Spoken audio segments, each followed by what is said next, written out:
یقینی طور کے اوپر ٹائمنگ امپورٹنٹ ہے، لیکن اس سے ہم دیکھیں نا پیچھے چل کے، یہ تو اس ٹائمنگ کو جو امپورٹنٹ بنایا یہ اس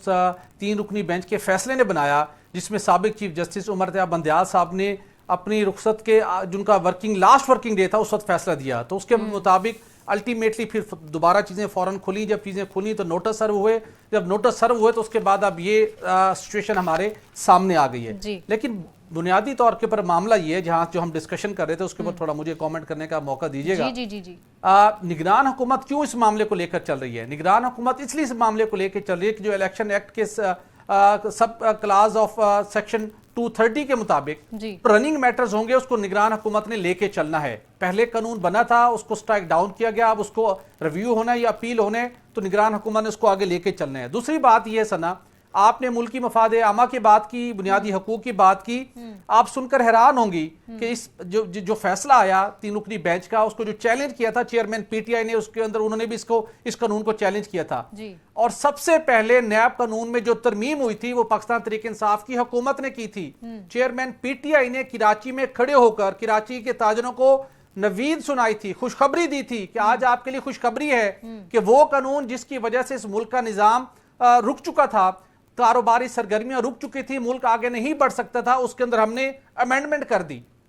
اس کے بعد میں آنے والوں نے بھی جو 22-23 سال گزشتہ نیب کی جو بڑی اچیومنٹس تھیں، جتنی نیب نے ریکوریز کی تھی اور جو سارا اس کا کرکس تھا، اس کو پیش نظر رکھتے ہوئے انہوں نے بھی ترمیم کی۔ اس وقت لیٹسٹ سچویشن یہ ہے کہ کوئی ایسی جماعت نہیں ہے جو نیب کے قانون کو برا نہیں سمجھتی تھی یا اس کے اندر جو خامیاں تھیں، جو فلاز تھی، اس کو دور نہیں کرنا چاہتی تھی۔ الٹیمیٹ وہ ہوا، لیکن اصل جو چیز ہے جو اس کا فیصلہ آیا اور جس طریقے سے اس کو مخصوص طریقے سے امپلیمنٹ کرنے کی کوشش کی گئی، وہ سیاسی اناد کی اس کے اندر جھلک ہے۔ اور میں آپ کو یہ بتا رہا ہوں جس طریقے سے supreme court practice and procedure act کا فیصلہ آ چکا ہے اور جس بیس کے اوپر یہ نیب کے قانون میں ترمیم ہوئی تھی، آنے والے دنوں میں جب بھی اس کے اوپر اپیل لگے گی، یہ کالعدم قرار دیے جانے کا فیصلہ سسٹین نہیں کر پائے گا۔ اور ہمیں اس چیز کو مد نظر رکھنے کی ضرورت ہے کہ تمام عوامی نمائندات کے اوپر ہمیشہ بات کی ہے کہ نیب کے قانون نے اس ملک کو ناقابل تلافی نقصان پہنچایا ہے، اس کا غلط طریقے سے استعمال ہوا ہے۔ اس ملک کی اعلیٰ عدالتوں نے، سپریم کورٹ آف پاکستان کے معزز ججز صاحبان کی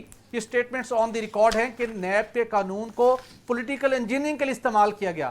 تو ہمیں کہیں نہ کہیں سے تو ہم نے بہتری کا آغاز کرنا ہی ہے، یا ہم نے اس چیز کو کنٹینیو رکھنا ہے، تو لہٰذا یہ سسٹین نہیں کر پائے گا۔ تو سب لوگ اس کے اوپر متفق تھے اور اس کے ساتھ واضح طور پر کہا گیا کہ کسی کے بنیادی حقوق متاثر نہیں ہوا۔ تو میرے خیال میں ہمیں جب کہیں دنیا بھر کے اندر کوئی بھی قانون بنتے ہیں، اس کے اندر اگر فلاز آتے ہیں، اس کا رزلٹ ٹھیک نہیں آتا، تو اس کو ریویزٹ کرنے کے اندر کوئی حرج نہیں ہوتا۔ اور اس کا یہ مطلب نہیں ہے کہ نیب کا قانون میں اگر ترمیم ہو گئی ہے تو کسی سیاست دان کو، کسی 50 کروڑ پیسے کم کرپشن کرنے والے کو کھلی چھوٹ ہوگی، کوئی پوچھ نہیں سکتا۔ ریلیونٹ قانون، ریلیونٹ ادارے موجود ہیں، پھر بھی پوچھ کچھ ہو سکتی ہے اور شاید مؤثر طریقے سے ہو سکتی ہے۔ تو میرے خیال میں نگران حکومت نے جو اس کو فیصلہ کیا ہے، انہوں نے اس کے مطابق اس کو ڈیفینیٹلی انہوں نے اس کو پروسیڈ کرنا ہے، ان کے یہ مینڈیٹ کے اندر شامل ہے۔ رہی بات اسحاق ڈار کے فیصلے سے،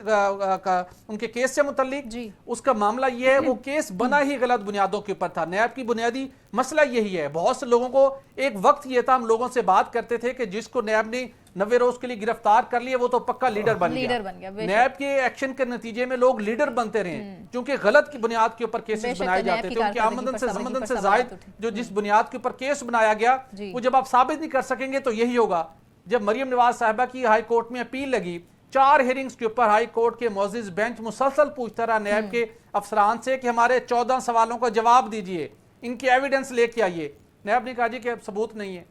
تو پھر اس کا سوسائٹی کے اوپر اور انٹرنیشنلی آپ ملک کے لیے کیا پیغام دیں گے؟ تو الٹیمیٹلی ان چیزوں نے ریویزٹ ہونا تھا، اور اب اس کی ٹائمنگ کا جو معاملہ ہے، کیونکہ جس ٹائم کے اوپر وہ سٹرائک ڈاؤن ہوا ہے، اس کے کانسیکوینسز، اس کی کانسیکوینٹلی امیڈیٹلی اس نے ٹیک اپ ہونا تھا اور آنے والے دنوں میں یہ طے ہونا ہے۔